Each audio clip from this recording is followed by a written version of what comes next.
Welcome back to the press preview. We're taking a look at the papers. I'm joined by journalist and documentary maker Jenny Kleeman and the Sun's managing editor Stig Abel. Welcome back to you both. Right, we've got a story here which we've just been discussing during the break. A green light to grow cannabis at home on the front of the Independent. Yeah, the head of Durham Police is saying that he is not going to be going after small-scale cannabis growers and cannabis smokers. And I think he's probably saying what a lot of police chiefs around the country are already doing, because we have laws criminalising cannabis that if we were serious about enforcing, if we really wanted to wipe cannabis out, it would cost an inordinate amount of money. And we all know that this is a law that is patchily enforced because it is a law that a lot of people feel shouldn't be enforced as much as other laws should be enforced. We need to decide where we stand on this law.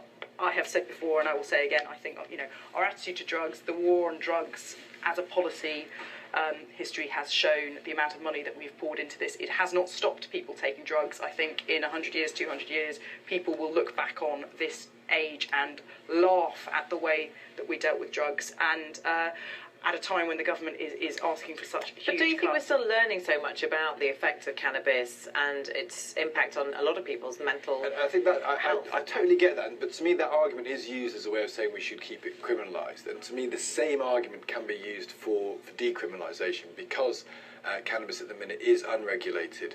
It is sold because it's illegal in its strongest form. So skunk, which is the primary form of cannabis sold in this country, is extraordinarily strong, potent. It has higher levels of the chemical compounds that cause mental health problems, that cause paranoia and potentially schizophrenia.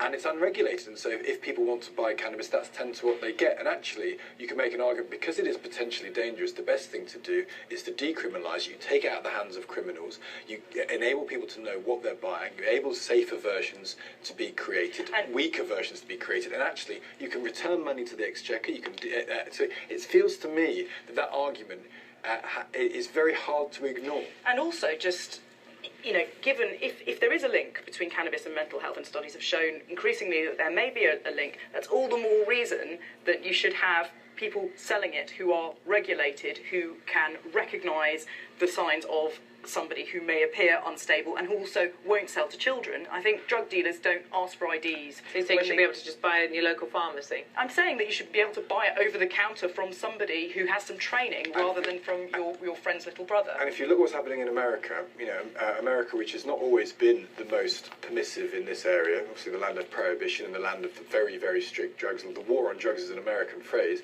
You're seeing states where it's legalised for recreational use, and lots of states where it's legalised for medical use. The world doesn't appear to have fallen in Colorado, exactly, where it's taken place. It hasn't fallen in Portugal, where all drugs have been, the criminalisation has been reduced. It didn't fall in the Netherlands either. And in Portugal, they don't have the problem with legal highs that we have here.